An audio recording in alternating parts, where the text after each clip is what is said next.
Well, I see it's time for another idiotic infantile insanity, another childish chiller, another grim fairy tale.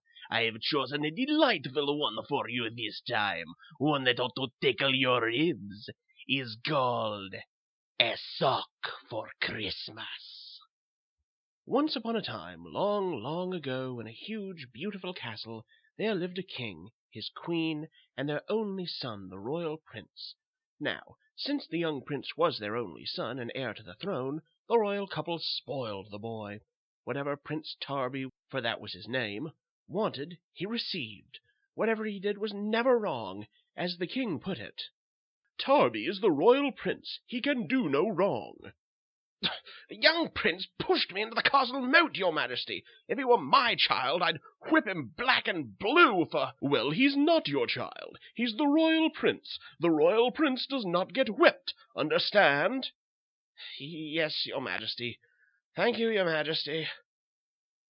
The nerve of him, suggesting that I whip Prince Tarby. Well, Irving, actually the boy deserves a whipping. He ruined the Prime Minister's new outfit. Too bad. If the Prime Minister is so anxious to whip someone, let him whip his own child. But it was Tarby who— Zounds, Matilda! I've got it. I've got the answer to our problem. Come with me, Tarby.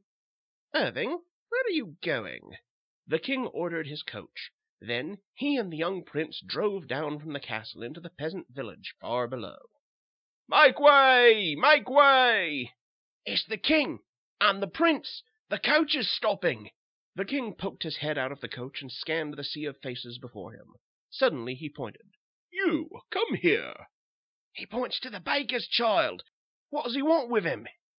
The king stared down at the small boy before him, then at Prince Tarby, then at the boy again. With a grunt of satisfaction he nodded. Yes, very good, very good. Where is your father or mother, you ragamuffin? I am the boy's father, your majesty. What do you want with him? The boy is coming with me to the castle. He will live there as Prince Tarby's companion. No, he's my son. You can't take him from me. Would you deny your son the advantages I can offer him? Good food, good clothes, an education? No, but... The coach door swung open. Get in, boy, I command you. The king orders you, my son. No, father, no. The boy's father pushed his young son into the coach. Do not cry, son. It is for your own good. Will we be able to see him again, your majesty? At Christmas. I will let him come home for Christmas. All right, coachman. Make way! Make way! The baker's son was taken to the castle. But when he arrived, he soon found out that there was more to it than just being spoiled Prince Tarby's companion. There was a catch. And from now on, ladies and gentlemen of the court, when Prince Tarby is bad, he is to be punished. But you will not whip Prince Tarby. You will whip his companion here. You will whip Prince Tarby's whipping boy. And so the first whipping boy came into being. The poor baker's son became Prince Tarby's whipping substitute. Any time Tarby was bad, the whipping boy was punished. That was wrong of you! To put the cat into the oven, Tarby. Yes, Royal Chef, I won't do it again, Royal Chef. Not only was the whipping boy thrashed for Prince Tarby's misdoings, there were other substitutions. What do you mean you hate baths? You've got to have a bath. Now, come on. Oh, just one moment. Oh, whipping boy! Yes, Prince Tarby. The whipping boy was made to substitute for all of the prince's distasteful responsibilities. Spinach is good for you. You must eat your spinach, Prince Tarby. Yes, royal dietitian. Whipping boy. Pass me a plate, Prince Tarby.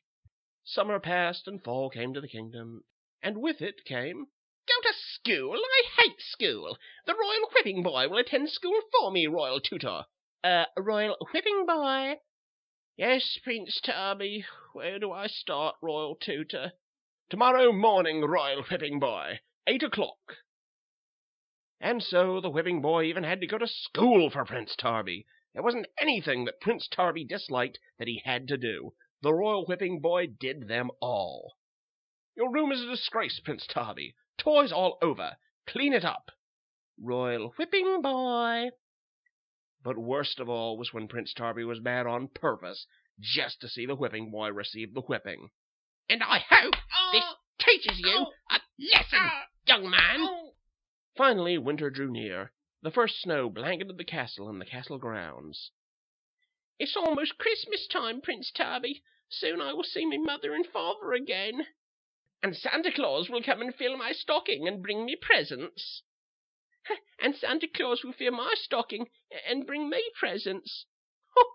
Listen to the whipping boy. Don't you know that Santa Claus doesn't bring things to bad little boys? But I haven't been bad. You've been punished, haven't you? I've seen it. I've seen you whipped 12 times or more a week. Only bad little boys get whipped. I don't get whipped. I'm good. Santa will visit me, not you."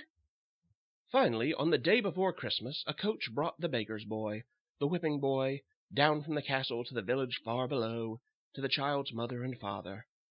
"My baby! My baby! My son! Mummy! Daddy!"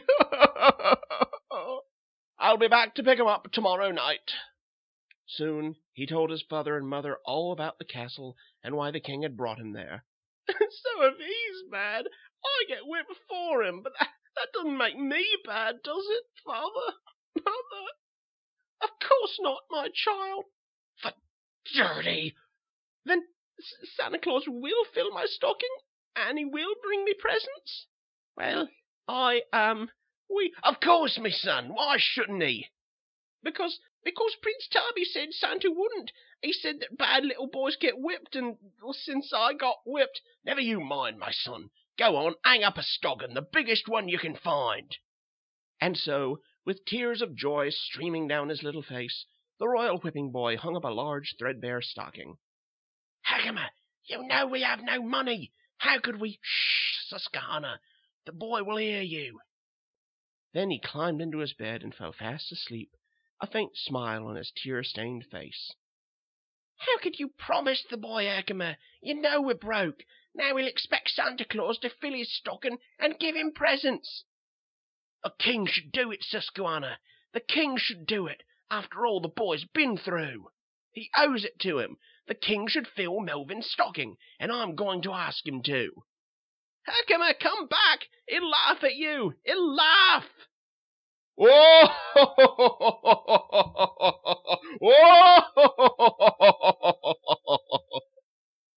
And so, that night, He laughed at me, Susquehanna.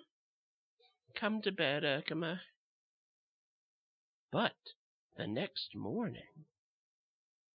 "Daddy! Mommy! Wake up! Wake up! Santa was here!" "Huh? What?"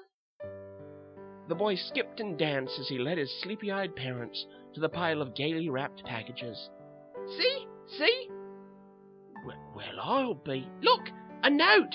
What does it say, Herkimer?" It says, 'Merry Christmas, Melvin. Since you were the prince's whipping boy, you deserve his presents. And there's one for your daddy, too. Just what he asked for. And it's signed Santa Claus.'"